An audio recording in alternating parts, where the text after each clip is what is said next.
নমস্কাৰ আপোনালোক সকলোকে মোৰ ইউটিউব চেনেল টিচাৰ্ছ কৰ্নাৰলৈ পুনৰ এবাৰ স্বাগতম জনাইছোঁ। আজি এটি খুবেই গুৰুত্বপূৰ্ণ ভিডিঅ'লৈ আপোনালোকৰ মাজলৈ আহিছোঁ। কাইণ্ডলি ভিডিঅ'টি শেষলৈকে চাব, চাই ভাল পালে লাইক এণ্ড শ্বেয়াৰ কৰিব আৰু চেনেলটি যদি এতিয়াও ছাবস্ক্ৰাইব কৰা নাই কাইণ্ডলি ছাবস্ক্ৰাইব কৰিব। গুৱাহাটী উচ্চ ন্যায়ালয়ৰ এক জাননী প্ৰকাশ পাইছে আৰু জাননীটিত ৰমজান মাহত 30 মিনিট আগতীয়াকৈ কাৰ্যালয় ত্যাগৰ অনুমতি কিছুসংখ্যক কৰ্মচাৰীক দিয়া হৈছে।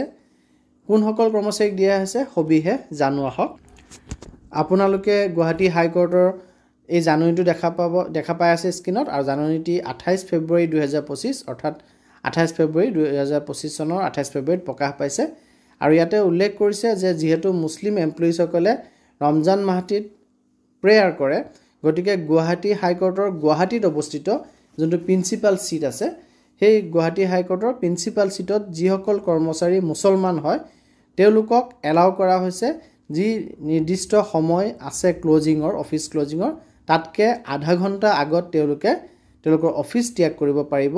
গোটেই ৰমজান মাহৰ যোনটো পিৰিয়ড আছে অৰ্থাৎ 2 মাৰ্চৰ পৰা 30 মাৰ্চলৈকে তেওঁলোকক এই সুবিধা দিয়া হৈছে যে তেওঁলোকে প্ৰেয়াৰৰ কাৰণে আধা ঘণ্টা আগত তেওঁলোকৰ কাৰ্যালয় ত্যাগ কৰিব পাৰিব আৰু ইয়াত এটা কণ্ডিশ্যন বান্ধি দিছে যাতে তেওঁলোকে যিখিনি আৰ্জেণ্ট নেচাৰৰ কাম আছে সেই কামখিনি এই সময়খিনিৰ ভিতৰতে সমাপ্ত কৰিব লাগিব।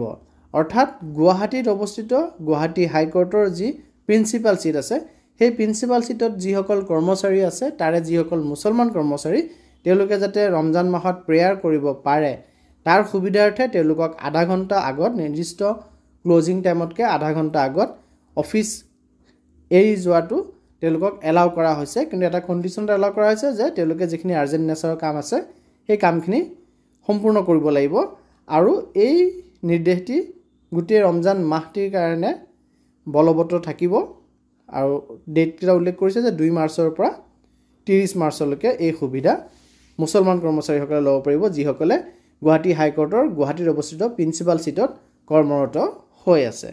ধন্যবাদ।